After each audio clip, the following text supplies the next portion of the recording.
I was about to change the music when we heard the door open. I saw a guy actually pointing the gun at my face, telling me to go to the back. And then he grabbed my friend and was pointing at her. We went to the back. He was demanding for us to give him the iPhones. That's what he was there for. A lot of times these guys will come into the store like a day ahead of time and just to, scope it out. There's so many emotions that come. I started praying. He started telling us to also open the safe, and that he needed the money, that he knew that we had money in there. I guess he was getting frustrated. He started grabbing my friend, putting her against the wall, putting the gun on her head, and telling me that if I don't open the safe, that he will do something to her. We had some recent crime here. We had a serial killer that did 3 homicides in a week and 2 aggravated robberies. It kind of put the whole city under siege. He started out light with an aggravated robbery, and then he went the next scene that he was on, he did a murder. Sometimes it's just a rush for them. It's like a high. So they just keep doing it and doing it to experience that high of, being in control. My friend started crying. She was thinking about her kids. If she was gone, what would happen to them? He started moving everything around inside the store, and at the end he found the phones.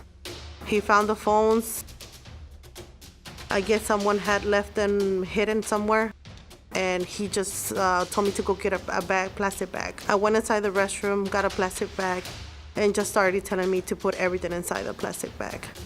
And started saying you need to go to the front and get me the rest of the money that is on the register. My friend went, came back, gave him the money. My main focus was to just give him what he wanted so that he can just go leave the store and leave us alone.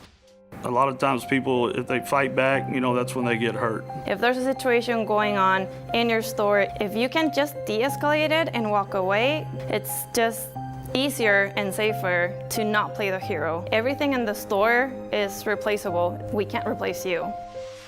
He started grabbing my friend more, I guess, for her to open the safe and get the money out, but we didn't know the code at all.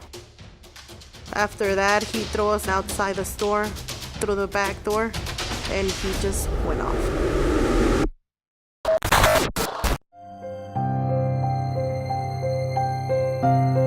I've seen the toll that crime can take on people.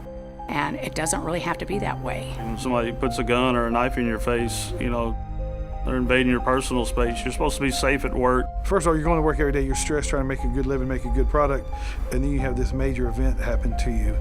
So now you're worried about going to work, you're worried about how you're going to pay your bills. So it doesn't only affect just the victim, it affects their family. It affects everybody. Think about that person that you love the most working in your store. Will you feel safe having them there?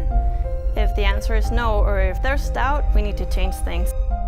We call 911, we call our bus. They started asking us a lot of questions. It could be anything. It could be, the shoes they were wearing. If they have an accent, notice any type of tattoos, and that's helpful because then we can go back and pull a surveillance, and then that gives us a lead.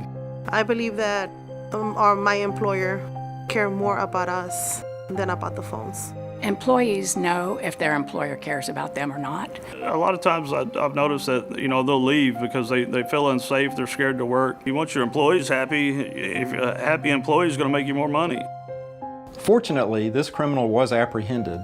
Because security was in place, the majority of the money and cell phones were retrieved. By having proper robbery awareness, this Metro PCS store will be less likely to be targeted again, making it a safer place for both employees and customers.